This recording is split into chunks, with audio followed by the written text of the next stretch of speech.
Astaghfirullah. Bismillahirrahmanirrahim. Assalamualaikum warahmatullahi wabarakatuh.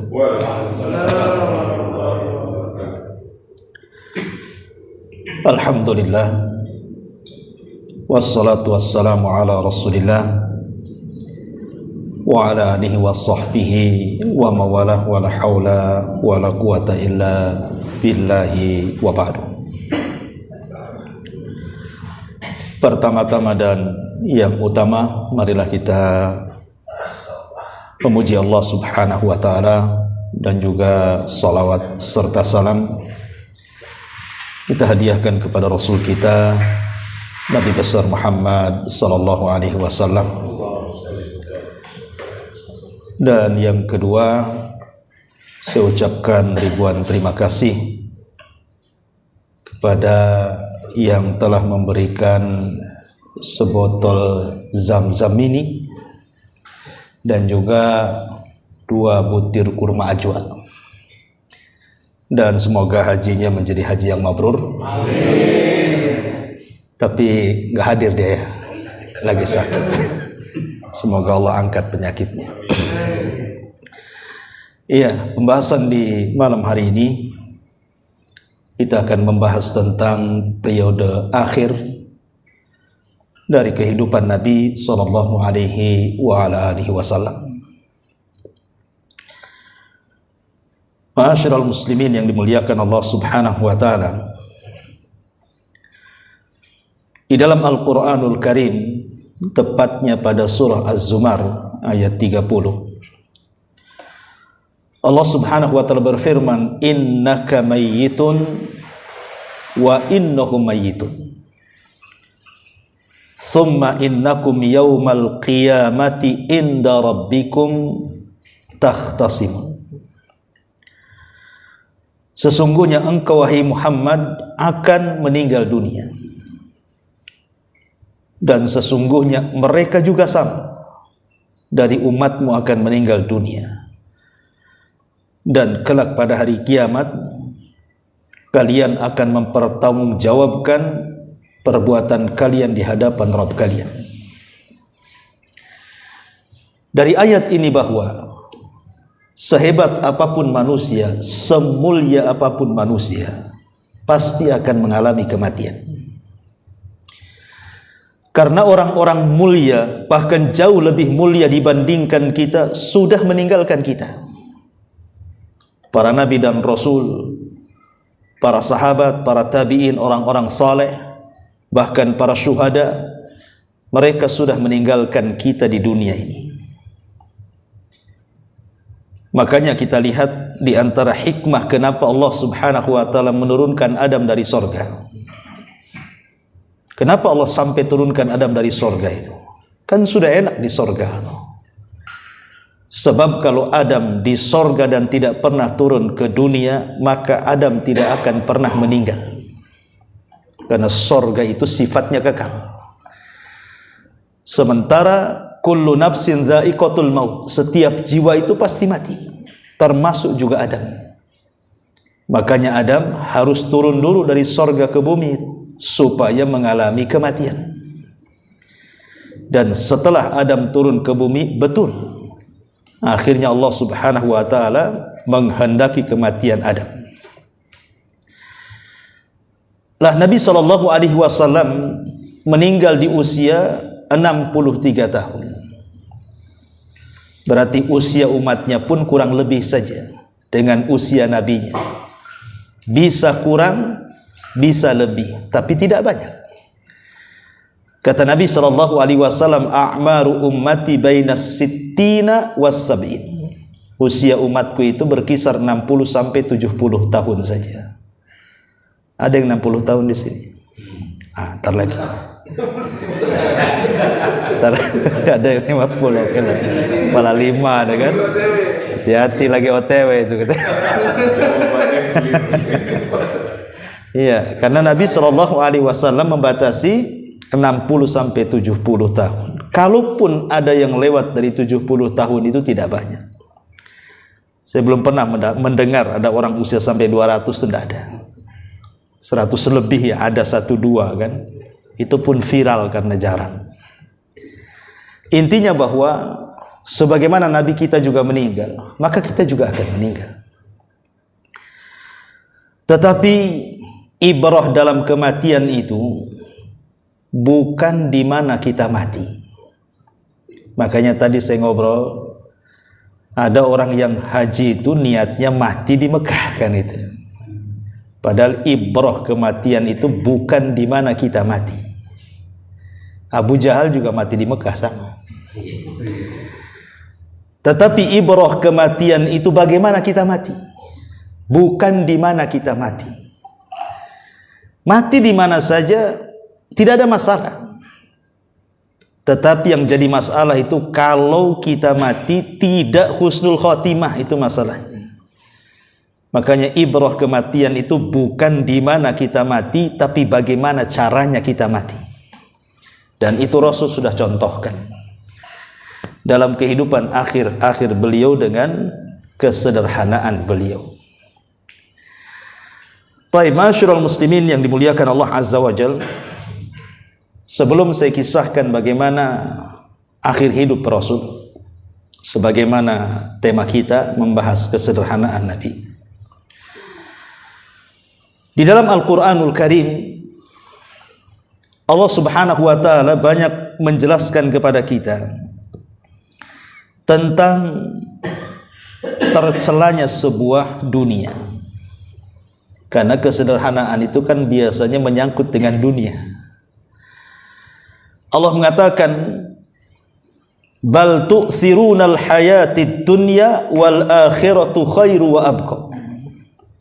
Tetapi kamu orang-orang kafir memilih kehidupan dunia, sementara kehidupan akhirat itu jauh lebih baik dan lebih kekal. Aisyah Ummul Mukminin radhiyallahu anha ditakdirkan di usia tuanya buta. Kenapa Aisyah sampai buta? Ada penyebab kebutaannya. Di antara penyebab kebutaannya, ketika Aisyah radhiyallahu anha masih hidup bersama Nabi, ketika itu terjadi di perang Ahzab, perang Khandaq atau perang parit bahasa kitanya. Nabi SAW mendapatkan kemenangan dalam perang Ahzab ini. Kemudian setelah peperangan, Rasulullah letih sehingga Rasul pulang, kemudian mandi. Ketika mandi tiba-tiba Jibril datang. Ketika itu masih dalam bentuk manusia, berbentuk seorang sahabat yang sangat tampan, namanya Dihyatul Kalbi. Dan itu sahabat yang paling tampan dari sahabat-sahabat muhajirin. Sampai kalau dia ke Syam berjualan itu, wanita-wanita Syam itu melongo kalau melihat ketampanan Dihyah Al-Kalbi itu. Jadi Jibril kalau mendatangi Rasul itu mencari orang tampan. Ya kalau kayak kita nggak dipilih ya. Ya. Jadi betul-betul yang tampan. Makanya Dihyah dipilih oleh Jibril untuk menjelma kepada dia. Datang dengan kuda putih. Kemudian berteriak, ya Muhammad, keluar. Akhirnya Nabi SAW ketika mandi itu langsung keluar. Masalahnya baju besi dia sudah dicopot. Jadi Jibril alaihi salatu wassalam dari atas kuda ini, dia memerintahkan kepada Nabi SAW, ya Muhammad, kami para malaikat saja belum menyarungkan pedang-pedang kami, engkau pula menyarungkan pedangmu. Ya. Sebaiknya kau ambil lagi pedangmu, perintahkan para sahabat serbu Bani Quraidah. Karena Bani Quraidah ini kabilah Yahudi yang berkhianat. Serbu Bani Quraidah. Dan sampaikan kepada para sahabat, bersegeralah sekarang ke Bani Quraidah, jangan sholat asar di jalan kecuali sampai di Bani Quraidah. Fala tusalliyanna ahadakumul asra illa fi Bani Quraidah. Jangan sholat asar di jalan kecuali sampai di Bani Quraidah. Walaupun kenyataannya ada sahabat yang sholat di jalan, tapi Rasul tidak menyalahkan. Karena inti kalimat ini bersegera, bukan masalah sholatnya. Ya. Lah pembicaraan Jibril dengan Rasul itu terlihat oleh Aisyah.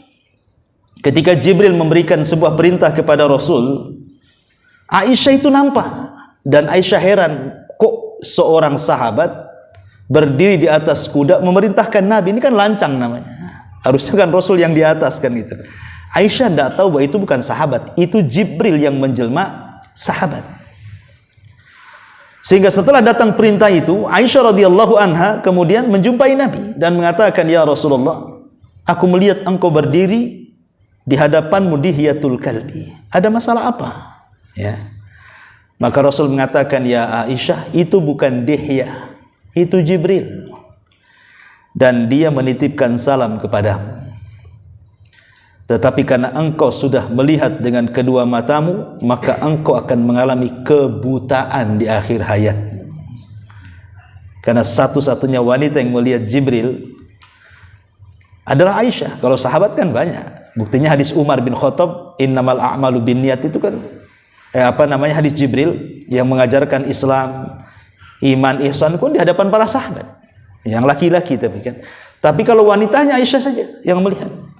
Makanya Rasul mengatakan engkau akan mengalami kebutaan, dan betul ketika Aisyah radhiyallahu anha di akhir hayatnya dia buta. Ketika dia buta itulah dia selalu mencari-cari barang di rumahnya. Kalau ada barang dia panggil pembantunya, "Kemari sedekahkan ini kepada si fulan." Dicari lagi barang, ketemu lagi, "Ini sedekahkan kepada si Alan," dan begitu seterusnya sampai habis tidak ada barang di rumahnya.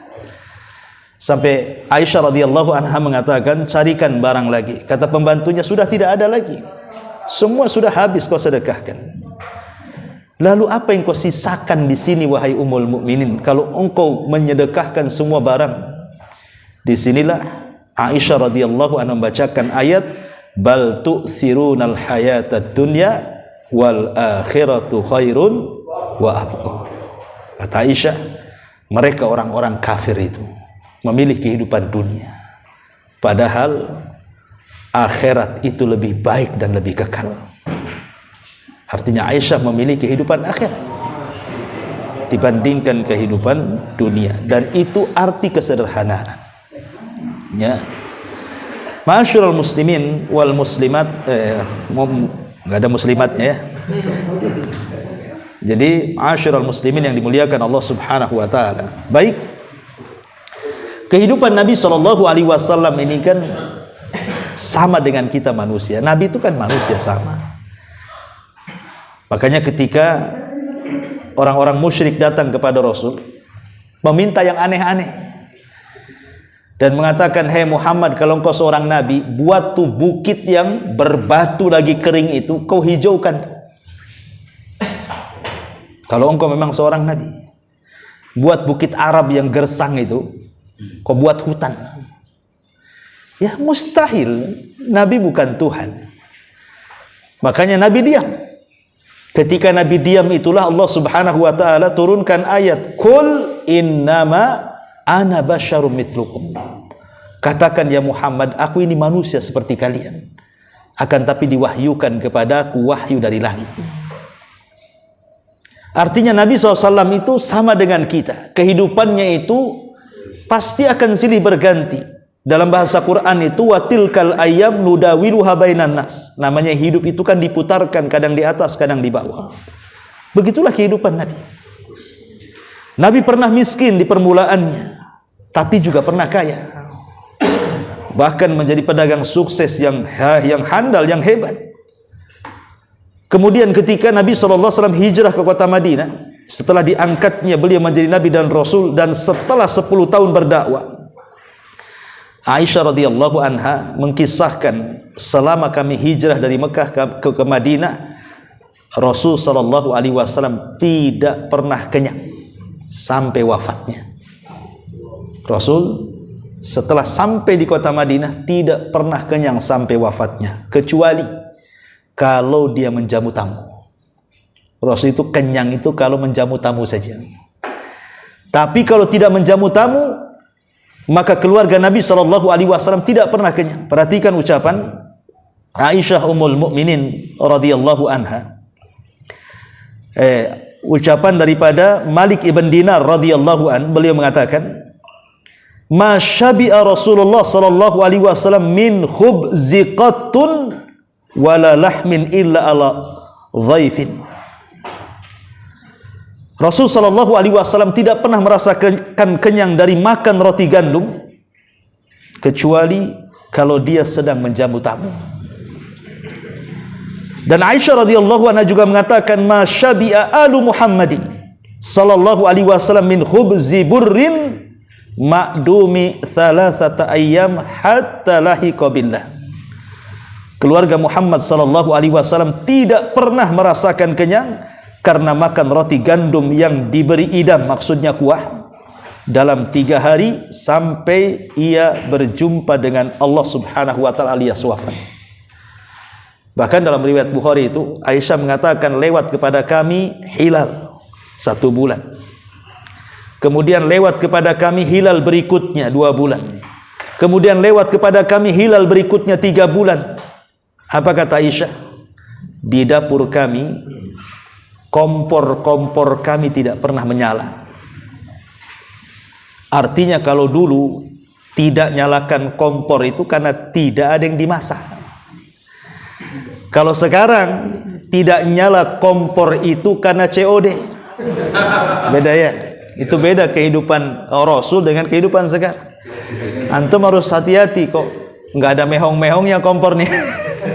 Ini pasti ini COD kan gitu ya. Itulah zaman dulu seperti itu. Nabi Shallallahu Alaihi Wasallam memang betul-betul sederhana hidupnya, tidak ada yang dimasak. Apalagi kehidupan Rasul itu harus berbagi dengan ashabus sufah masalahnya. Lah ashabus sufah itu jumlahnya bukan 1-2 orang, mencapai 90 sampai 100 orang tuh yang tinggal di Masjid Nabawi itu ashabus sufah itu. Dan makan mereka sebagian besar dari istri-istri Nabi. Sementara istri-istri Nabi ya dari Nabi lah kan begitu, sebagai suami. Tapi hebatnya luar biasa. Satupun istri Nabi Shallallahu Alaihi Wasallam tidak pernah mengeluh. Itu hebatnya.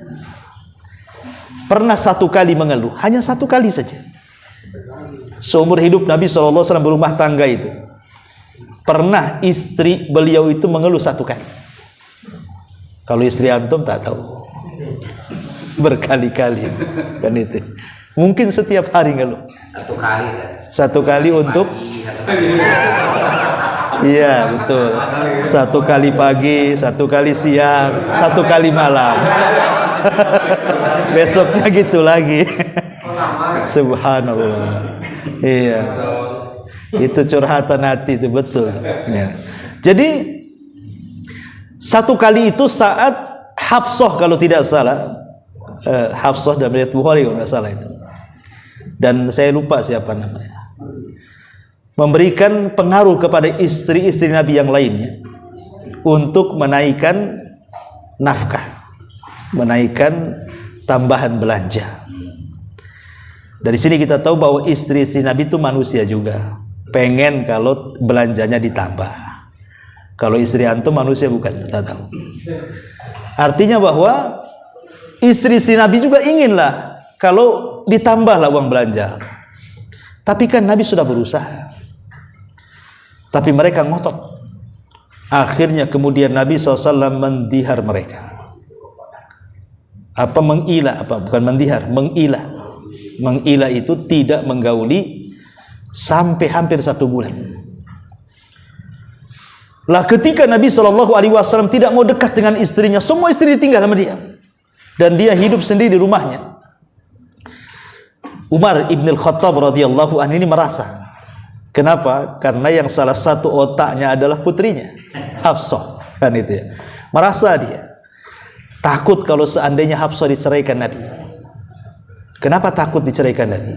Kan bisa saja diceraikan Nabi, nikah lagi dengan yang lain kan?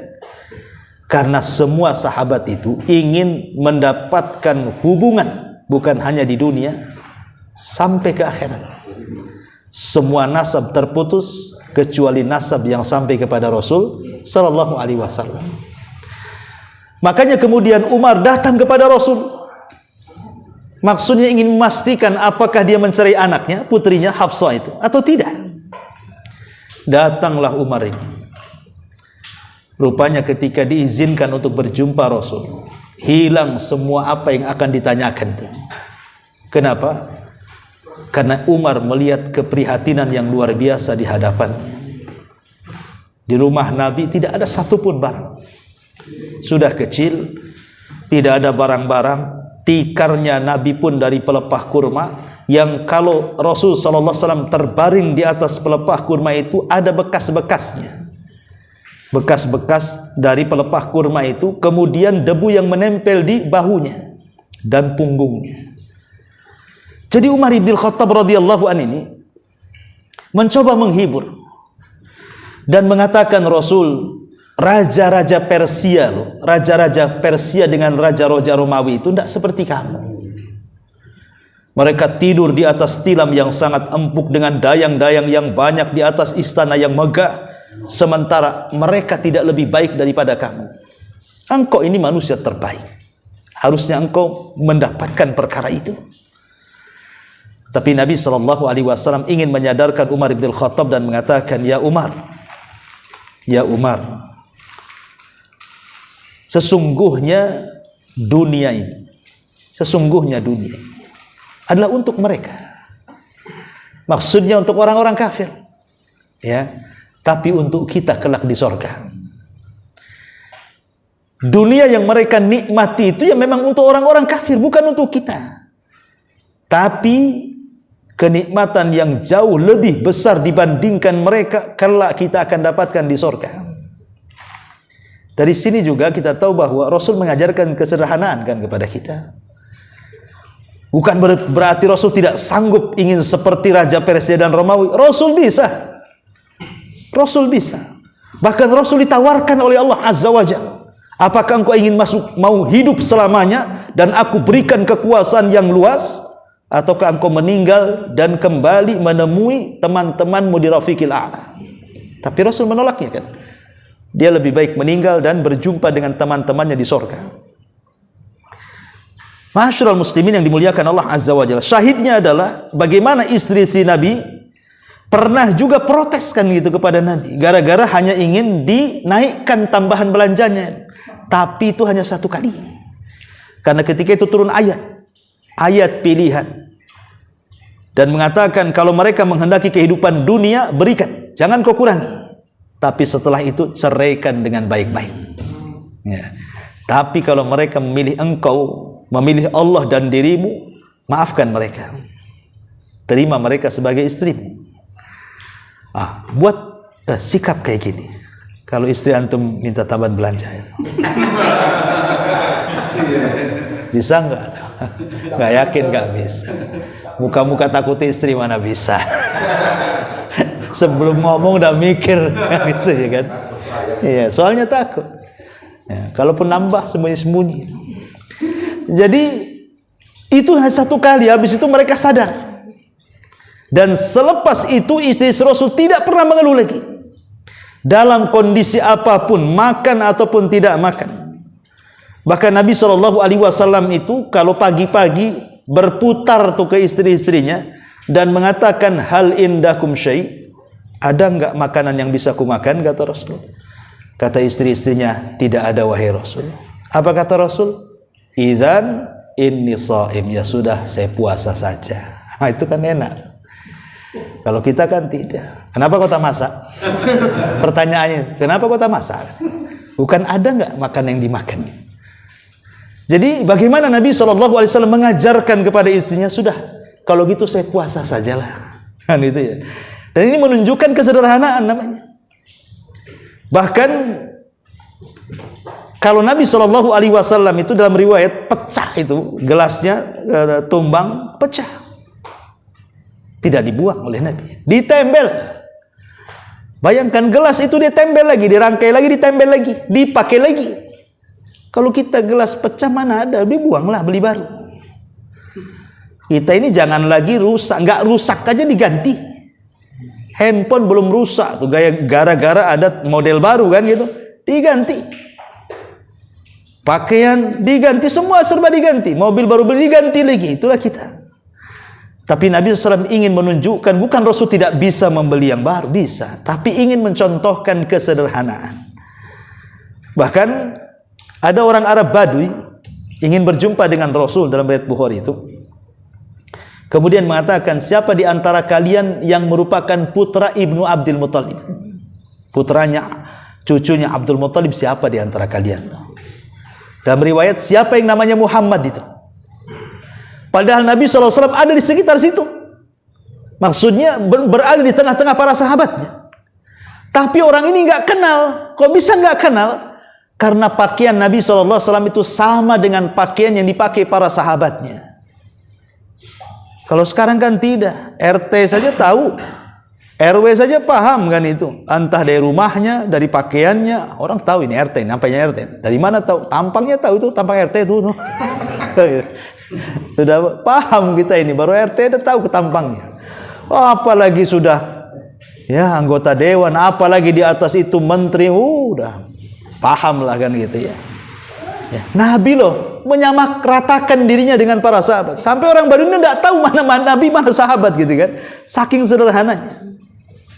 Dan urusan makan juga, sampai-sampai Nabi SAW mengatakan dalam sebuah hadis, kata Nabi SAW, man asbaha minkum amina fi syirbihi mu'afan fi jasadihi indahu qutu yaumihi faka'annama hizat lahu dunya. Apa kata Rasul? Barang siapa bangun di pagi hari dalam keadaan aman, tidak ada yang ganggu dia, kemudian memiliki makanan hari itu dari pagi sampai malam, kemudian sehat badannya, nggak ada pegal-pegal, nggak ada sakit-sakit asam urat, nggak ada ya. Pokoknya betul-betul enak pagi itu. Kemudian juga indahu qutu yaumihi, dan dia memiliki apa yang bisa mencukupkan dia satu hari itu. Kata Rasulullah, faka'annama hizat lahu dunya, seolah-olah dunia ada di genggamannya. Dari hadis ini Nabi SAW ingin mengajarkan kepada kita kehidupan Rasul sendiri, bahwa Nabi itu tidak pernah menyimpan. Nabi itu tidak pernah menyimpan kalau urusan makan. Pokoknya satu hari ini cukup, bisa makan sampai sore, kemudian ada yang bisa dipakai, kemudian sehat badannya, tidak ada yang sakit-sakit gitu ya, kemudian aman, gak ada yang mengganggu. Oh, seolah-olah dunia di genggamannya, kata Nabi. Itu namanya kesederhanaan. Kalau kita kan tidak, kulkas saja bukan 1, 3 ya, bisa 2 bulan dah habis isinya tuh. Belum lagi uang di ATM kan gitu, warung Padang aja bisa dibeli ya. Itu kita kan gitu ya. Karena kehidupan kita ini tidak sesederhana Nabi. Hanya ceritanya saja kita dengar Nabi sederhana, tapi tidak mau mengikuti kesederhanaan Nabi. Maunya mengikuti Nabi kaya, itu saya mau kaya. Kalau Nabi sederhana, saya harus kaya katanya. Jadi gitu ya kan. Itulah fitrah manusia, memang cenderung syahwatnya yang menguasai dibandingkan syariatnya ya. Ma'asyiral muslimin yang dimuliakan Allah Subhanahu wa taala. Makanya ada doa yang selalu dipanjatkan Nabi sallallahu alaihi wasallam, Allahumma ja'al rizqa ali Muhammadin quta. Ya Allah, jadikan rizki Muhammad itu dan keluarganya merupakan makanan yang bisa mencukupi saja, tidak berlebihan ya. Dan dari segala hal Nabi sallallahu alaihi wasallam itu memang mengajarkan kesederhanaan, mulai dari sandal putus saja beliau benerin sendiri, pakaian yang robek saja beliau jahit sendiri. Jadi dari segi apa saja memang Rasul itu mencontohkan kesederhanaan. Dan itu luar biasa, kita punya Nabi yang luar biasa. Padahal dia itu bisa, kalau ingin kaya bisa. Apalagi ketika Nabi SAW sudah betul-betul menguasai Mekah dan Madinah. Artinya Madinah dan Mekah sudah di atas genggamannya. Itu kan di atas karirnya berarti. Rasul bisa saja kemudian menjadi orang kaya kan. Tapi Rasul tidak. Dari sikapnya saja sederhana sekali. Sampai satu ketika Rasul naik khutbah, Nabi itu sampai kemudian mengatakan, barang siapa di antara kalian yang pernah kuambil hartanya, sekarang ke sini, ambil harta saya. Barang siapa yang dulu pernah kupukul pundaknya, ini pundak saya, pukul sekarang. Barang siapa yang dulu aku pernah caci maki kehormatannya, nih kehormatanku, silakan caci. Lihat, Nabi SAW itu di atas karirnya itu, di ujung-ujung hidupnya, tapi dia bisa mengatakan seperti itu. Oh, kalau sekarang jangan lagi ngomong begitu. Seandainya dia dihina di medsos, oh dilaporkan ke polisi itu. Oh ini undang-undang ITE nih, kesinggung saya, nggak bisa ini, harus masuk dia. Kan gitu ya orang sekarang ini, karena dia merasa punya jabatan, ya nggak ada rahmatnya sama sekali. Alasannya apa? Biar kapok katanya, biar jadi pelajaran, padahal dia sakit hati sebenarnya. Kan gitu ya. Ma'asyiral muslimin yang dimuliakan Allah Azza wa Jalla. Jadi sampai ke sikap-sikap Rasul itu juga mengajarkan kepada kita bagaimana sederhana beliau. Bahkan nanti saya ceritakan bagaimana wafatnya. Ketika beliau wafat, beliau masih tergadaikan baju besinya kepada orang Yahudi. Ini menunjukkan bahwa apa yang beliau contohkan kepada kita. Kenapa beliau mencontohkan seperti itu? Supaya kalau kita meninggal dan tidak membawa harta banyak, tidak banyaklah pertanggungjawaban kita di hadapan Allah. Karena kalau cerita kekayaan itu kan dua soalannya kan, min aina iktasabahu wa fima anfaqahu. Dari mana kau dapat? Kemana pula kau belanjakan? Dua-duanya ditanya. Ya. Makanya sering saya katakan ada 4 golongan dalam mencari harta. Satu, ketika dia mencari harta halal, betul-betul halal, keringatnya keringat halal, dan dia nafkahkan di jalan halal untuk menghidupi keluarganya. Kadang membantu fakir miskin, kadang menolong orang lain, kadang membantu pembangunan masjid dan begitu seterusnya. Maka dia akan selamat tuh dari pertanggungjawaban hartanya. Karena dia jelaskan dari mana kau dapat, jelas halal. Kemana kau belanjakan untuk ibadah, selamat dia. Ya. Ada kelompok kedua tuh, carinya halal, betul-betul halal. Walaupun lelah letih dari pagi seperti tukang bangunan, mungkin taksi online atau apalah, satu hari dia cari uang itu, betul-betul halal dengan keringatnya. Dibelanjakan pula ke yang haram. Setelah gajian mabok pula dia. Setelah gajian ke tempat lokalisasi pula berzina dia. Setelah gajian beli narkoba pula. Pokoknya hasilnya halal, dibelanjakan pula ke yang haram. Maka dia selamat dari soalan dari mana kau dapat, tapi tidak selamat dari soalan kedua, kemana kau belanjakan. Enggak selamat yang kedua. Ya. Kemudian yang ketiga, ada pula tak halal mencarinya, ngerampok dia. Tapi untuk pembangunan masjid di samping rumahnya. Kasihan tak jadi-jadi Ustadz masjid tuh. Warga sini nggak ada yang mau nyumbang, terpaksa lah saya ngerampok biar cepat jadi masjidnya. Kan itu kan. Jadi itu hasil apa? Carinya haram, dibelanjakan ke yang bagus, ibadah halal. Tetapi apakah diterima? Tidak, karena Allah yang mengatakan innallaha thayyibun la yaqbalu illa thayyiban. Allah itu baik, tidak menerima kecuali yang baik-baik. Merampok itu tak baik. Berarti kalau digunakan ke yang baik, tetap Allah tak terima. Karena Allah itu hanya menerima dari yang baik-baik saja. Berarti dia selamat dari pertanyaan kedua, tapi tidak selamat dari pertanyaan pertama kan? Dari mana kau dapat? Tak selamat dia. Rampok ya Rob. Kenalah kan itu. Tapi yang bahaya ini yang terakhir. Ya. Dia hasilnya hasil haram, tapi dibelanjakan ke yang haram. Hasil rampok untuk judi. Ini kan masalah nih. Udah ngerampok judi lagi. Ya. Berarti kuadrat bahasanya kan. Dua-duanya kena dia. Dari mana kau dapat? Nyolong ya Rob. Kemana kau belanjakan? Judi ya Rob. Habislah dia tuh. Kenapa? Dua-duanya kena tuh kan. Dia. Dari mana kau dapat? Kena. Kemana kau belanjakan? Kena lagi dia. Ya. Yang ingin saya katakan ma'asyiral muslimin yang dimuliakan Allah Azza wa Jalla, kembali bahwa bagaimana Nabi SAW mengajarkan kepada kita kesederhanaan. Karena biasanya orang yang tidak sederhana itulah perangsang untuk mencari kejahatan. Orang kalau hidupnya tidak mau sederhana, pengennya mewah, pengennya wah, itulah kunci untuk membuka setiap kejahatan. Mungkin antum, Masya Allah, bapak-bapak itu ya kerjanya bagus. Kadang-kadang setan sebelah kiri yang ngomong, Bang, belilah rumah yang agak bagus kan itu. Tetangga mobil baru beli, masa kita tak beli? Kredit lah, yang penting nampak bagus. Ini setan tetangga nih, sebelah antum tuh biasanya. Nah, mungkin sekali dua kali antum tak tanggapi tuh ucapan istri itu. Tapi kalau hari-hari ngomel, nggak bisa kepikiran. Mikir itu untuk bahagiakan istri itu. Bisa saja depan antum korupsi lah kan gitu. Yang penting senang istri. Harus jual narkoba, yang penting senang istri. Nah, ini kan bahaya. Tapi kalau hidup di bawah sederhana itu, insya Allah ya pintu-pintu seperti itu tidak akan ada. Karena biasanya orang yang hidup dengan sederhana itu yakin dengan takdir. Kenapa? Karena biasanya orangnya qanaah.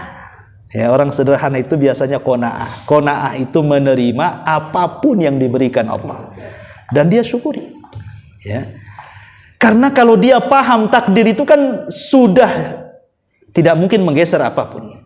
Makanya orang kalau beriman kepada takdir, ikhwan, tidak mungkin dia berbuat jahat. Tidak mungkin dia merampok, tidak mungkin dia mencuri, tidak mungkin dia korupsi. Tidak mungkin kalau orang beriman dengan takdir itu. Kenapa? Walaupun Anda maling, walaupun Anda mencuri, walaupun Anda korupsi, loh kalau takdirnya segitu, ya segitu saja. Tidak mungkin bertambah. Walaupun diupayakan gitu kan. Oh, ketika dia mencuri dapat banyak, tapi hilangnya juga cepat, karena itu bukan takdir dia. Bisa kaya dengan itu.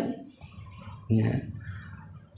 Dan ketika Anda bersedekah pun bukan berarti mengurangi harta kita. Itu maksudnya. Kita bakhil karena kejahatan kita tidak menambah harta, kita sedekah pun bukan berarti mengurangi harta. Nah, itu loh. Itulah keimanan kepada takdir sesungguhnya. Makanya orang yang qanaah, orang yang sederhana itu biasanya hidupnya lebih tenang, ya, lebih lapang kehidupannya itu. Baik, ma'asyiral muslimin yang dimuliakan Allah Azza wa Jalla, kita kaitkan dengan sejarah wafatnya Nabi sallallahu alaihi wasallam. Sepulangnya Nabi sallallahu alaihi wasallam dari Hajjatul Wada.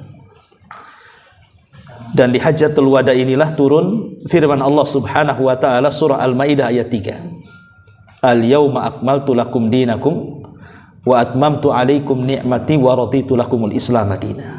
Pada hari ini kusempurnakan kepada kalian agama kalian, kusempurnakan nikmatku untuk kalian, dan kuridhoi Islam sebagai agama kalian. Ketika mendengar ayat ini, Abu Bakar menangis. Sehingga sahabat bertanya, Abu Bakar, kenapa kau menangis? Bukankah ayat itu turun sebagaimana ayat-ayat sebelumnya turun? Apa bedanya ayat ini dengan ayat yang lain? Kata Abu Bakar Siddiq radhiyallahu anhu, celaka engkau. Ayat itu menunjukkan telah dekatnya wafatnya Nabi. Kenapa? Islam sudah sempurna, apalagi yang disampaikan? Artinya kalau sudah Islam sempurna, tidak ada yang lagi disampaikan, berarti tugas Rasul sudah selesai. Itu yang dipahami Abu Bakar. Kalau tugas Rasul selesai, berarti selesai jugalah usia dia. Makanya Abu Bakar menangis. Ya.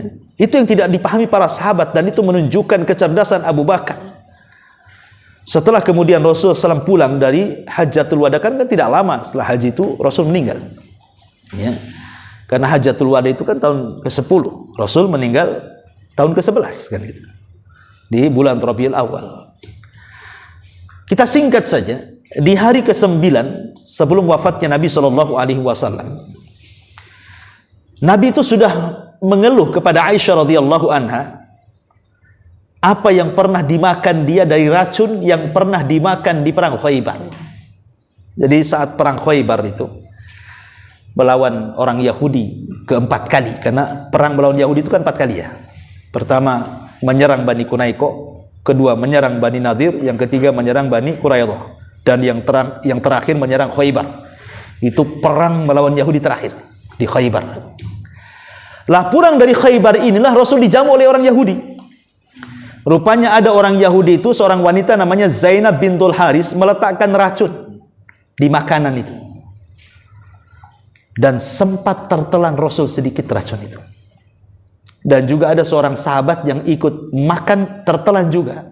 Tapi sahabat yang lainnya belum sempat makan, Rasul sudah mengatakan, berhenti, letakkan daging-daging kalian, karena daging yang kumakan ini barusan bicara. Itu mukjizat bahwa padaku ada racun, katanya. Akhirnya kata Rasul, berhenti, jangan dimakan. Maka semua sahabat gak ada yang makan, kecuali satu orang yang meninggal. Akhirnya tahun depannya meninggal dia. 1 tahun dia harus melawan racun. Makanya ketika terjadi peracunan itu, Zainab tidak diapa-apain sama Nabi, dibiarkan. Padahal dia sudah meracun Nabi, tapi dibiarkan. Tapi setelah sahabat yang memakan itu mati 1 tahun setelahnya, baru Rasul mengatakan, tangkap Zainab, bunuh dia. Berarti dibunuhnya bukan karena meracun Nabi, karena qisas. Ya, karena dia sudah membunuh sahabatnya yang mati. Dalam Islam itu dibunuh. Jadi bukan karena mengkisus Nabi. Rasul membunuh Zainab ini karena sahabat yang ikut makan racun mati 1 tahun setelahnya. Ya, maka Nabi SAW mengatakan bunuh dia sebagai qisas.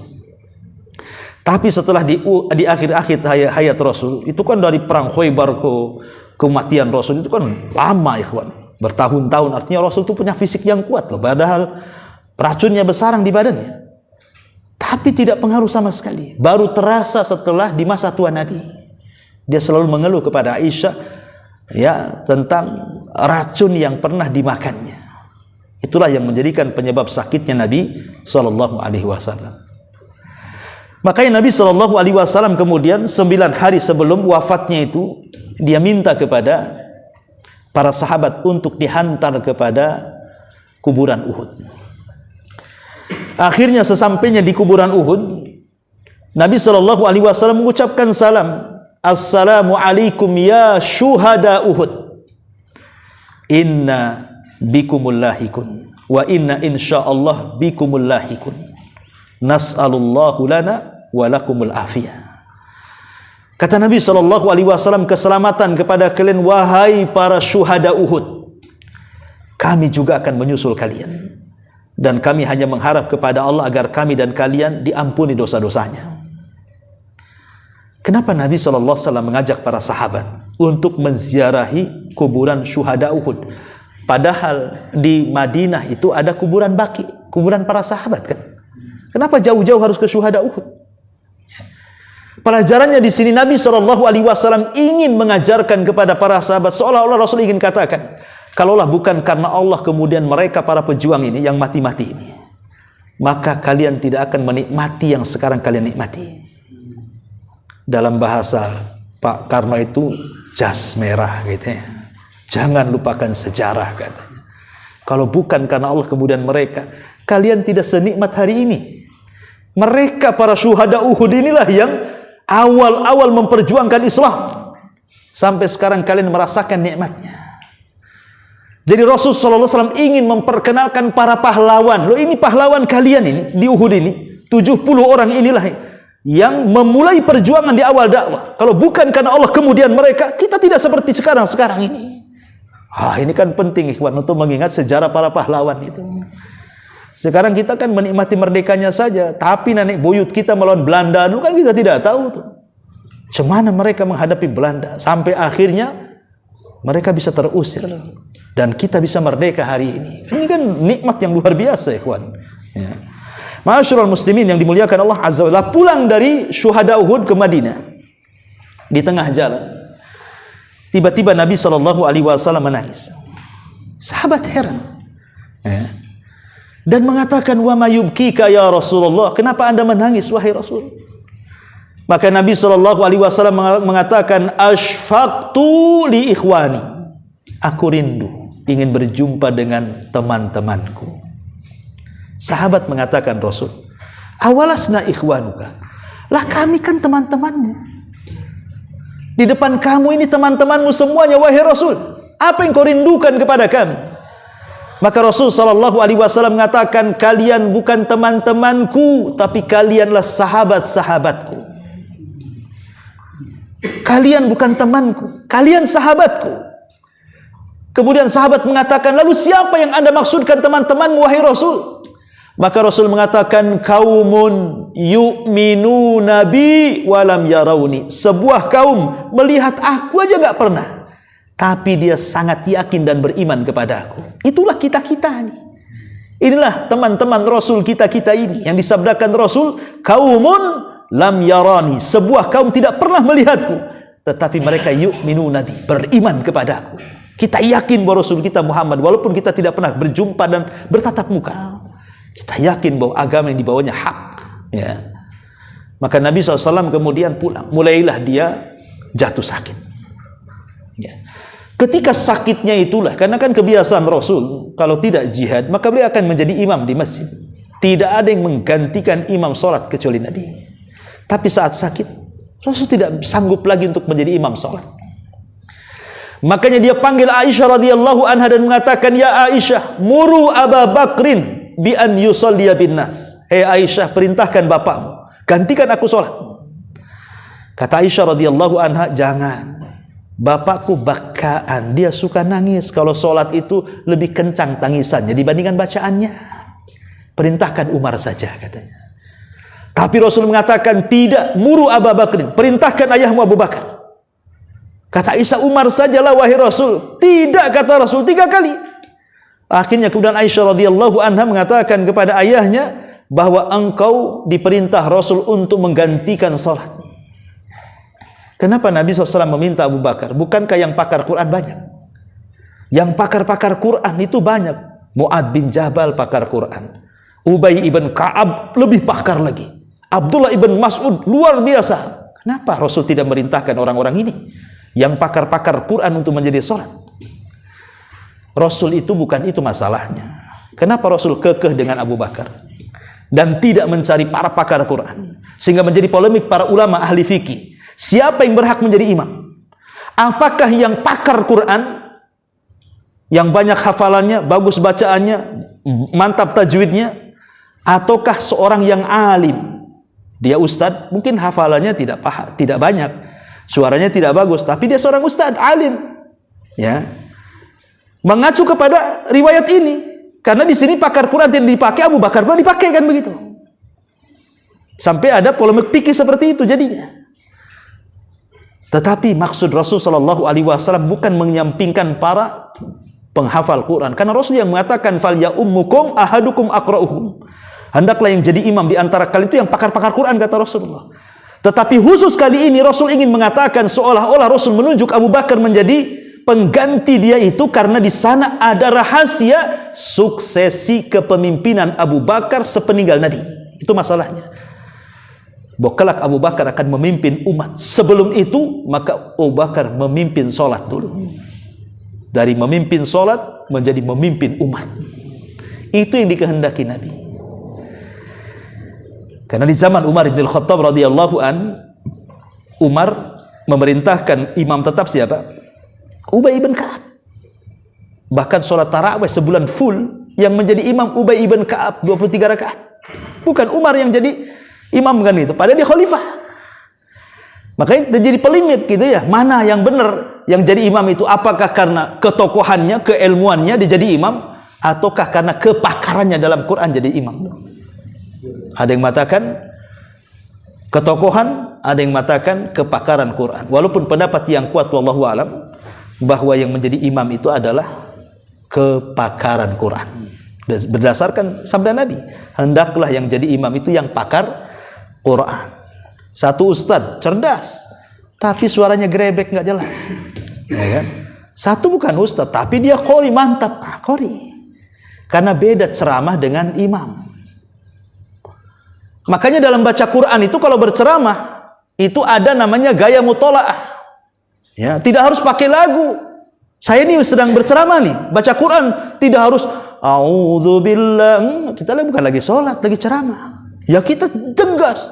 Ya. Wa ma khalaqtul jinna wal insa illa liya'budun. Kan begitu orang ceramah kan? Bukan wa ma khalaq, itu lagi sholat. Beda baca Quran dengan ceramah kan? Namanya qiraah mutolaah namanya. Tapi kalau sedang sholat, ya menggunakan murattal lah. Masa sedang sholat, innal hamdalillah, nggak bisa. Ini apa ini orang? Beda bacaan sholat dengan bacaan ceramah. Ya, makanya yang dipilih itu yang akro, yang betul-betul indah bacaannya kan, yang bisa bacaan murattal yang bagus. Itu jadi imam, jadi enak makmum di belakangnya. Padahal Al-Baqarah itu 2 lembar, disangka 1 lembar. Ya, tapi kalau jelek suaranya, Satu muka aja kayak 5 lembar gak ruku-ruku katanya. Kapan rukunya ini? Lambat sekali katanya. Kan itu ya. Ya itu kan perlu khusyuk, dan itu juga pengaruh kepada lagu. Tapi bukan langgam Jawa, langgam Arab. Ya. Baik. Ya. Ma'asyiral muslimin yang dimuliakan Allah Azza wa Jalla. Maka Nabi SAW ketika sudah sakit, Abu Bakar yang mengimami sampai satu hari. Rasul sudah merasa bugar, seolah-olah dia merasa bugar. Dia bisa berjalan karena berkali-kali Rasul pingsan itu. Dia ingin betul-betul mengimami sholat. Dilihatnya Abu Bakar baru saja memulai takbiratul ihram, Allahu Akbar. Ya. Kemudian Rasul mulai bisa jalan sedikit demi sedikit, karena memang kamar Rasul dengan Masjid Nabawi kan nempel masalahnya kan. Kalau dibuka pintu ya langsung ke arah mihrab kan itu. Jadi ketika Rasul SAW keluar membuka tabir, Abu Bakar tidak nyadar kalau Rasul itu sedang berjalan, tetap aja dia sholat. Sahabat tahu, sehingga kemudian sahabat itu menepuk tangan mereka, tepuk begini. Abu Bakar nggak paham juga, makin banyak tepukannya sampai bergegar satu masjid bertepuk tangan tuh. Barulah Abu Bakar, ada apa ini kok bertepuk-tepuk kayak gini? Maka dilihatnya, Rasul. Di situ Abu Bakar mundur, kemudian Rasul maju menjadi imam. Abu Bakar mengikuti sholatnya Rasul, dan para sahabat mengikuti gerakan Abu Bakar. Selepas sholat, Nabi mengatakan, hei, atas fikulin nisa, tepuk tangan itu untuk cewek, ya. Atas bihulir rijal, tetapi tasbih itu untuk laki-laki. Nah, kalau imam salat, jangan tepuk tangan, itu untuk cewek itu, katanya, kata Nabi. Subhanallah, nah, begitu. Subhanallah, itu kalau laki-laki mau menegur kesalahan imam. Ya, tapi kalau mengucapkan subhanallah itu kalau menegur gerakan. Ya, kalau bacaan jangan subhanallah. Umpamanya imam baca salah, ya, qul huwallahu ahad atau qul ya ayyuhal kafirun yang bolak-balik, ya. Itu kan qul ya ayyuhal kafirun kan enggak selesai-selesai itu. Kan. Ya. Wah, imam ini gimana? Baca subhanallah. Pindah ke ayat subhanalladzi asra bi lah, kan salah jadinya kan. Jadi subhanallah itu maksudnya untuk gerakan. Kalau bacaan ya dibenerin, jangan subhanallah. Ya, jadi di situ harus dipahami. Lah kemudian singkat cerita, maka Nabi SAW pun kemudian sakit lagi, jatuh lagi.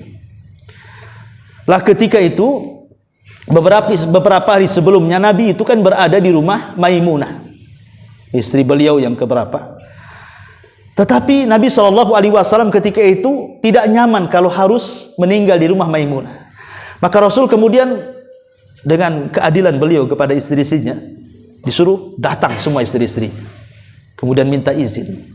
Bisa enggak saya izin kepada kalian semua, kalau seandainya saya ingin beristirahat di rumah Aisyah, di rumah Ummul Mukminin Aisyah radhiyallahu anha. Maka setelah disepakati, baru Rasul dipapah dari rumah Maimunah ke rumah Aisyah. Pertanyaannya, kenapa Rasul lebih suka di rumah Aisyah? Karena istri muda? Enggak juga. Aisyah itu bukan istri muda. Karena setelah Aisyah menikah dengan Aisyah, Rasul menikah lagi di bawah-bawahnya, kan begitu.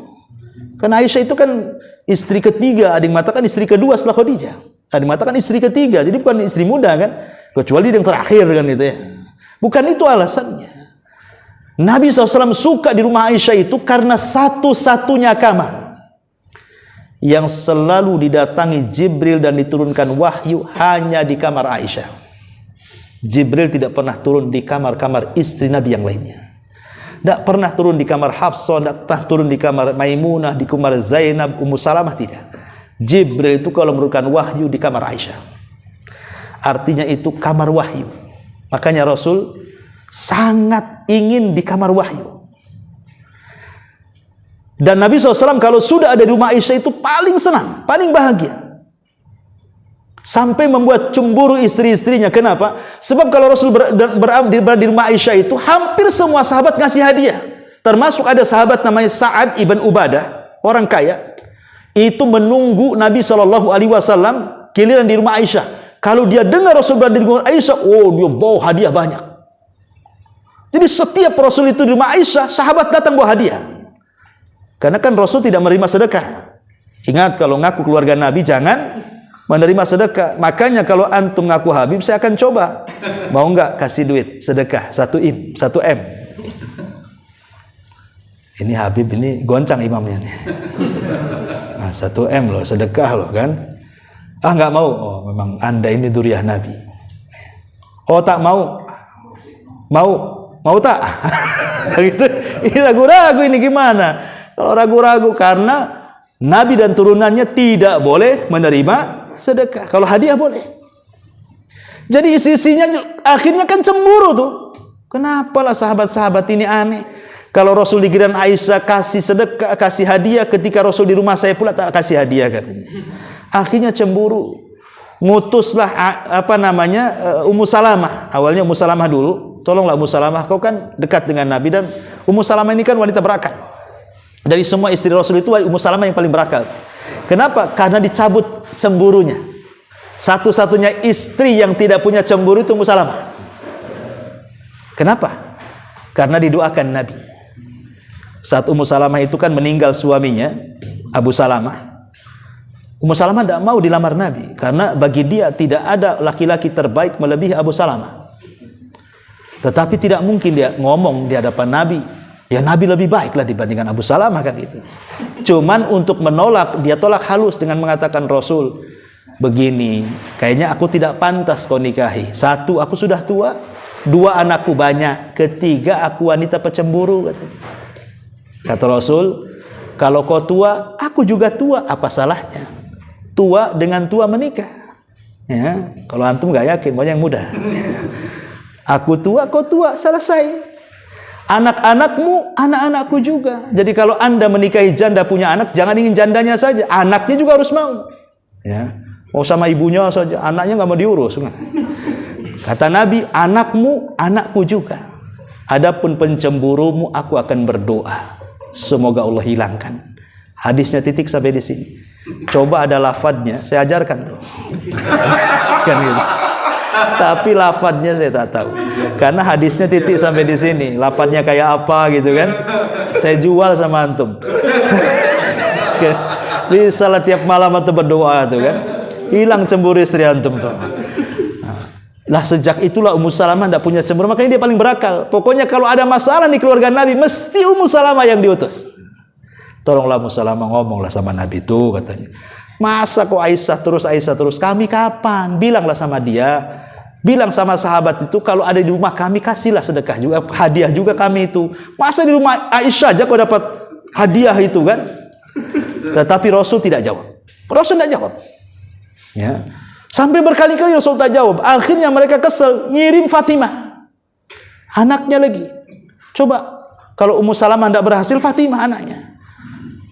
Kira-kira apa jawabannya? Kata Fatimah, ya Abi, istri-istrimu kan bukan satu, kan gitu. Masa kau melebihkan Aisyah, kau tidak melebihkan yang lainnya? Nah, maka Rasul menjawab, wahai Fatimah, saya ingin katakan, apakah kau mencintai abimu? Kata Fatimah, ya jelaslah kau bapakku. Maka kata Rasul, kalau kau mencintaiku, cintai wanita yang kucintai. Selesai. Kalau kau mencintaiku, cintai juga wanita yang kucintai.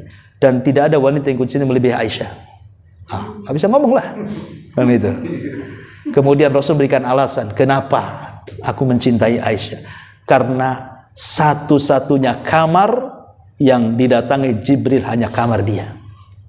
Kamar yang lain tidak pernah didatanginya. Itulah alasan yang menohok sehingga terdiam istri-istri yang lainnya. Ya. Intinya bahwa Nabi SAW meminta kepada istri-istri yang lain saat sakit parah supaya dihantar ke rumah Aisyah. Setelah kemudian sampai di rumah Aisyah dipapa oleh Abbas dan juga Ali radhiyallahu anhuma. Namanya kan perjalanan dari rumah Maimunah ke Aisyah itu kan nampak orang. Rasul dipapa sedang sakit parah. Dan sahabat ada yang melihat. Lah sahabat yang melihat kondisi Rasul seperti itulah akhirnya disebarlah berita itu ke seantero penjorok Madinah tuh. Akhirnya satu ke Madinah tahulah akhirnya Rasul sedang sakit parah itu. Maka mereka pun berbondong-bondong datang ke Masjid Nabawi. Mereka tinggalkan semua pekerjaan mereka karena ada isu Rasul sakit parah. Semua berhenti bekerja. Mereka semua datang ke Masjid Nabawi. Bergemuruhlah di Masjid Nabawi itu. Ya. Karena kekhawatiran mereka kepada Rasul, sampailah suara mereka ke dalam kamar Aisyah. Ya. Jadi Nabi SAW terganggu dan mengatakan, Aisyah, ada apa dengan orang-orang itu? Kok ramai kali di luar sana? Maka Aisyah coba melihat, rupanya ada kekhawatiran di mata para sahabat. Kalau mereka kemudian tidak berjumpa lagi dengan Nabi. Maka Aisyah mengatakan, ya Rasulullah, ka'annahum takhafuna alaika. Seolah-olah mereka sangat mengkhawatirkan kamu.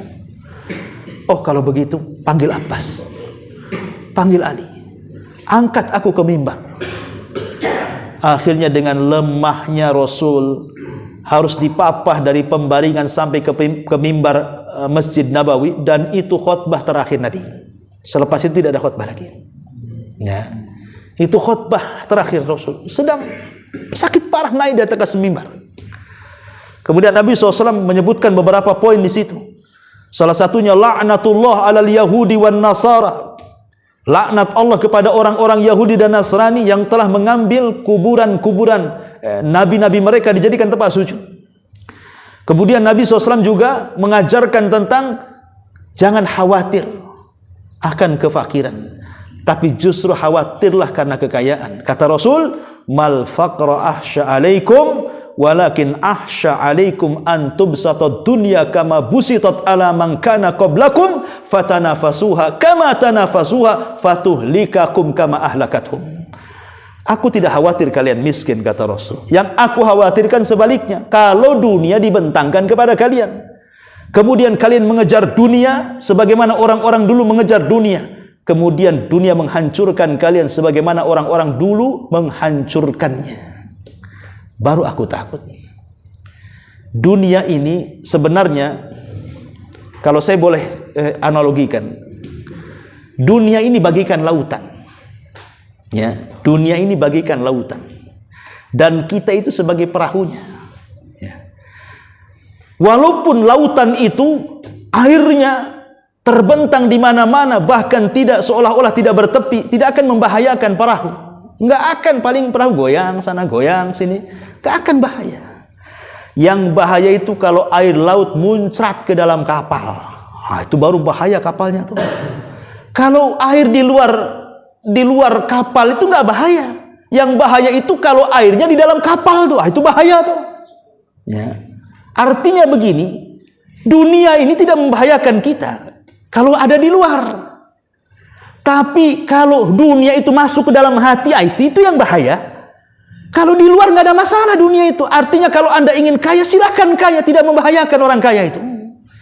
Yang membahayakan itu bukan Anda kaya, tapi yang membahayakan itu kekayaan masuk ke dalam hati. Sebab kalau kekayaan masuk ke dalam hati, sedikit saja hilang, sedihnya itu seumur hidup tuh. Mungkin 2 tahun yang silam dia punya rumah bagus kena tsunami. Sudah lewat 2 tahun kepikir sedih. Kan kepikiran kan? Kenapa? Karena dunia ada di sini masalahnya. Ya.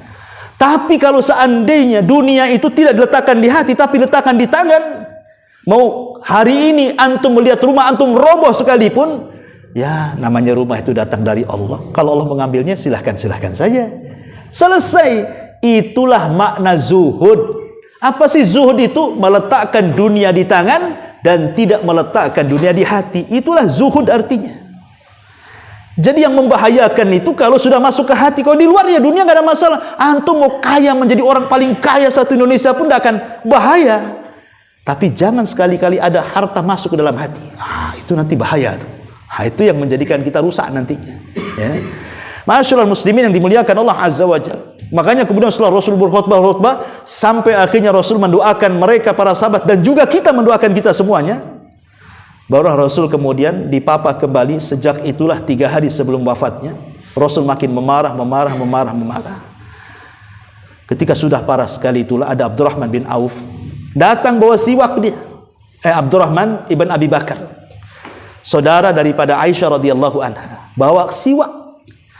Maka Rasulullah SAW sudah tidak bisa bergerak itu, menatap matanya kepada siwak Abdurrahman. Aisyah paham Rasul ingin siwak. Maka Aisyah radhiyallahu mengatakan kepada saudaranya Abdurrahman itu, ya Abdurrahman, berikan siwakmu kepada aku. Maka dikasih siwaknya. Kemudian digunting bekas gigitannya dan digigit lagi oleh Aisyah sehingga menjadi lembut. Karena Rasul tidak mungkin menggigitnya, sakit parah, Aisyah yang menggigitkan. Maka setelah lembut dikasihkan kepada Rasul. Kata Aisyah radhiyallahu anha mengatakan, demi Allah aku tidak pernah melihat Rasul bersiwak sebaik itu, katanya. Artinya Rasul paham ini persiapan untuk kematian. Pelajarannya di sini apa? Kalau antum naik kuda balap, di sini setarnya, di sana finishnya. Ketika kita awal memacu itu, pasti kuda belum begitu kencang. Kemudian di tengah mulai kencang. Tapi kalau sudah 10-20 meter lagi ke finish, pasti kuda itu akan dikencangkan sekencang-kencangnya, biar dia yang menang. Artinya kalau orang sudah mau finish nih, harusnya lebih dekat kepada Allah lagi. Harus lagi dekat kepada Allah dibandingkan awal dan tengah. Kenapa? Karena amal itu ditentukan akhirnya. Manusia itu ditentukan akhirnya, bukan awal, bukan tengah. Ya, seperti kuda balap tadi, kalau sudah dekat finish, harusnya itu yang paling kencang tuh. Nah, Rasul ingin mengajarkan seperti itu. Dia bersiwak dengan siwak yang jauh lebih indah dan lebih baik, kata Aisyah radhiyallahu anha. Selepas itu Abdurrahman keluar, datang pula Fatimah. Aisyah menyingkir, tetapi tidak jauh dari situ.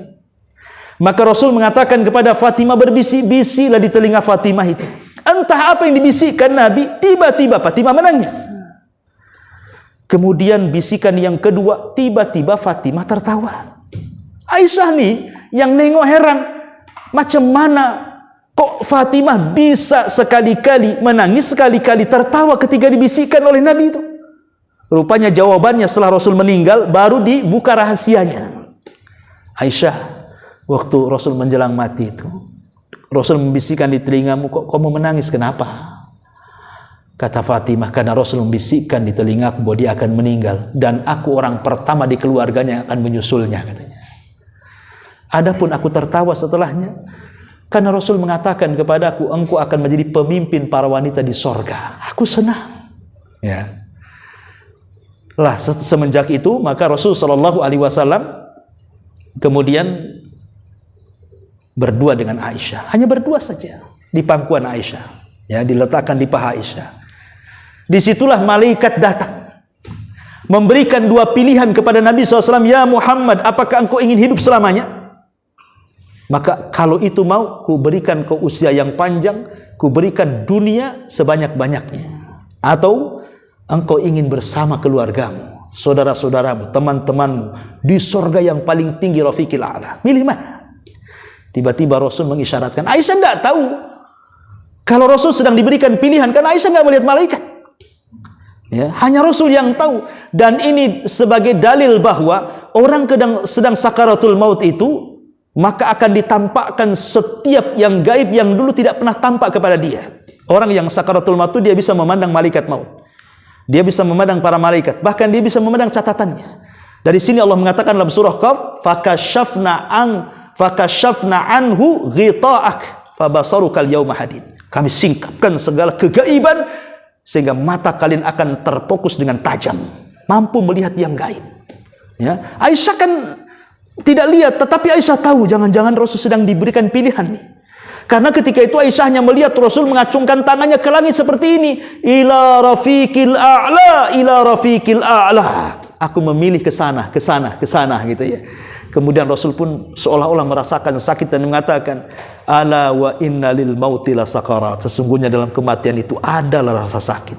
Kalau Rasul saja sakit ketika kematiannya, apalagi kita. Tapi sakitnya seorang mukmin saat kematian boleh jadi itu penggugur dosa terakhir dia. Tapi sakitnya orang kafir saat kematian boleh jadi itu awal azab bagi dia. Maka Rasul SAW tiba-tiba mengatakan kepada Aisyah, Aisyah, di depan sana malaikat maut meminta izin. Aisyah tidak dengar, ya. Tapi Rasul mengatakan malaikat sedang meminta izin masuk. Di situ ada Jibril dan ada malakul maut. Datang kepada Rasulullah, meminta izin untuk dicabut nyawanya. Maka Jibril alaihi salatu wassalam mengucapkan salam. Assalamualaikum ya Muhammad. Waalaikumsalam ya Jibril. Kata Jibril, bersamaku malakul maut. Dia Allah izinkan untuk mencabut nyawamu. Maka malaikat Jibril mengatakan, ya ayyatuhan nafsut thayyibah. Wahai jiwa yang baik. Wahai jiwa yang baik. Ukhruji, keluarlah, ila radiyatan mardiyah, kepada keredaan dan kerelaan Allah Subhanahu wa taala. Ya ruha Muhammad ibn Abdillah, wahai ruh Muhammad ibn Abdillah, keluarlah. Akhirnya kemudian keluarlah pelan-pelan. Dan ingat ya, kalau orang meninggal itu pertama kali ruh itu melesat dari mana? Dari kaki. Faltafatis saku bisak. Jadi ruh itu mulai keluar itu dari kaki dulu, berjalan ke atas, kemudian ke perut. Kenapa dari kaki dulu? Kenapa nggak dari tangan? Kenapa dari kaki? Sebab kalau seandainya dari atas dulu atau dari tangan dulu, nanti orang bisa lari ketika dicabut kematiannya. Nanti lari dia, lari ke masjid, tahu-tahu tobat, ya kan? Ketika itu tidak ada lagi waktu tobat, karena Rasul mengatakan apabila nyawa di tenggorokan, mustahil dia bertobat. Makanya dikunci kakinya. Ruhnya itu ditarik dari kaki, faltafatus sak bisak. Kaki nggak bisa jalan lagi. Mau kemana? Mau lari kemana? Mau lari ke bandara ke Mekah? Nggak bisa. Mau ke masjid? Nggak bisa. Mau lari ngambil Quran? Nggak bisa. Kaki dulu yang mati. Ketika nyawa sudah di sini, maka Rasul mengatakan, innallaha yakbalu taubata abdin malam yughargir. Allah itu menerima taubatnya hamba sebelum sampai di sini. Sengaja kakinya dulu nggak lari dia. Ya, coba bagaimana penyesalannya orang itu. Qala rabbirji'uni, ya Allah kembalikan aku, kembalikan aku. Mustahil, innahu huwa kalimatun, innama hiya kalimatun huwa qailuha. Itu omongan kamu saja, nggak mungkin orang mati balik lagi, kata Allah. Ya, maka wafatlah Nabi SAW tepat di hari Senin, tanggal 12 bulan Rabiul Awal tahun 11 Hijriah. Maka Aisyah radhiyallahu anha tahu Rasul sudah meninggal nih. Langsung lemes dia. Apa yang harus dikatakan? Dia hanya berteriak-teriak, mata Rasulullah, mata Rasulullah. Rasul sudah meninggal, Rasul sudah meninggal. Dengan lemasnya dia buka pintu menuju Masjid Nabawi itu. Semua sahabat menanti-nanti berita. Ketika Ummul Mukminin menghabarkan mata Rasulullah, meninggal Rasulullah, semua para sahabat menangis. Satu kota Madinah. Sampai Ali tidak bisa berdiri karena lemas mendengar Rasul meninggal. Utsman seperti anak-anak, jalan sana jalan sini, nggak percaya Rasul meninggal. Umar pulang ke rumahnya, ngambil pedang, kemudian mengatakan, hei, siapa yang mengatakan Rasul meninggal, ku penggal lehernya. Dia tidak meninggal, dia sedang pergi 40 hari saja, itu akan kembali. Nanti kalau sudah hidup, nanti ku patahkan kaki tangan munafik itu. Tidak ada yang tenang. Kalau Ali, Utsman, Umar tidak tenang, macam mana sahabat yang lain? Ya, rupanya hanya satu sahabat yang bisa menenangkan semua sahabat, Abu Bakar. Dari kejauhan dia datang, mendengar Rasulullah SAW meninggal, langsung masuk ke kamar Aisyah radhiyallahu anha. Kemudian dibukanya penutup wajah Rasul, diciumnya kening Rasul dan mengatakan, tibta hayyan wa mayyitan ya Rasulullah. Sungguh engkau sangat indah kondisimu, baik hidup ataupun mati, wahai Rasul. Kemudian setelah ditutup menangis, naik di atas mimbar. Dia coba tenangkan Umar. Hei Umar, diam, uskut, diam, duduk. Tapi Umar tidak, tetap dia memegang pedang, kemudian berteriak-teriak, siapa yang mengatakan Muhammad mati, ku penggal lehernya, katanya. Sampai akhirnya Abu Bakar tidak mempedulikan Umar, biarkan dia menjerit-jerit, naik pula di atas ke mimbar. Disitulah kata Abu Bakar Siddiq radhiyallahu anhu mengatakan, ayyuhan nas, man minkum ya'budu Muhammadan fa inna Muhammadan qad mat. Siapa di antara kalian yang menyembah Muhammad, Muhammad sudah mati, dia akan hidup lagi. Wa man kuntum ta'budullaha, tapi kalau di antara kalian masih tetap menyembah Allah, fa innallaha hayyun la yamut. Allah itu zat yang maha hidup dan tidak pernah akan mati. Kemudian Abu Bakar membacakan satu ayat yang kata Anas bin Malik radhiyallahu anhu seolah-olah baru turun, pada ayat ini sudah lama turunnya tuh. Wa ma Muhammadun illa rasulun qad khalat min qablihi rusul. Afa imma ta'au qutilan qalabtum ala aqabikum wa man yanqalib ala aqibaihi falan yadurrallaha syai'a wa sayazillahu syakirin. Tidaklah Muhammad kecuali sama dengan rasul-rasul sebelumnya. Kalau dia mati atau terbunuh, apakah kalian akan murtad? Maka siapapun yang murtad tidak mencelakakan Allah sedikit pun, karena Allah hanya membalas orang-orang yang bersyukur. Kata Anas bin Malik, demi Allah, seolah-olah ayat itu baru turun. Semua tersadarkan dengan ayat itu dan mengatakan sungguh Rasul sudah meninggal. Maka mereka pun mulai merawat jasad Nabi sallallahu alaihi wasallam, dan Rasul meninggal di atas kesederhanaan karena baju besinya masih tergadaikan dengan orang Yahudi. Dan sebelum meninggal saat sakit, Rasul teringat dia menyimpan emas. Kemudian dia mengatakan kepada Aisyah, ya Aisyah, mana emas-emas itu? Mana emas-emas itu? Kata Aisyah radhiyallahu anha, ada. Kemudian diambil, diletakkan di tangan Rasul. Kata Rasulullah, sedekahkan. Jangan sampai lewat satu malam kecuali emas ini sudah dibagikan kepada manusia. Begitulah kesederhanaan Nabi SAW sampai wafat beliau. Wallahu a'lam bishawab. Ini yang bisa sampaikan. Taib, sebelum saya tutup, kalau yang bertanya kita buat tanya jawab. Silakan. Silakan Pak, kalau bertanya. Aisyah umur berapa meninggal? Sama dengan Nabi, 63. 63. Berarti berapa sih setelah Nabi? Gimana? Aisyah itu menikah dengan Nabi usia 50 tahun. Ya, jadi Nabi itu kan dengan Khadijah tidak poligami. Ya, Nabi sudah tua menikah dengan Aisyah itu. Jadi Rasul sudah di atas kepala 5 gitu ya. Menikah Aisyah yang umur 6 tahun kan itu. Jadi wajar kalau Rasul meninggal itu Aisyah masih kecil, masih muda. Ya, karena bersama Rasul pun tidak lama dia. Kalau nggak salah, bersama Nabi itu sekitar 16 tahun. Ya, karena 13 tahun di kota Madinah sampai Rasul wafat, kemudian ditambah 3 tahun dari pernikahannya ketika periode Mekah kan gitu ya, pada tahun ke-7 setelah kenabian sebelum hijrah. Ya 16 tahun lah dengan Nabi hidup. Wallahu a'lam. Cukup ya.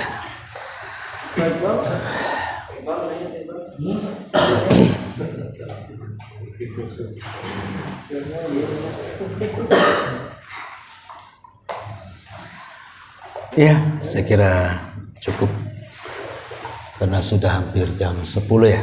Ya, mulainya saja setengah 10 ya, jadi selesainya jam 10. Ya, subhanakallah bihamdika asyhadu an la ilaha illa anta astaghfiruka wa atubu ilaik. Allahu ta'ala alam. Assalamualaikum warahmatullahi wabarakatuh.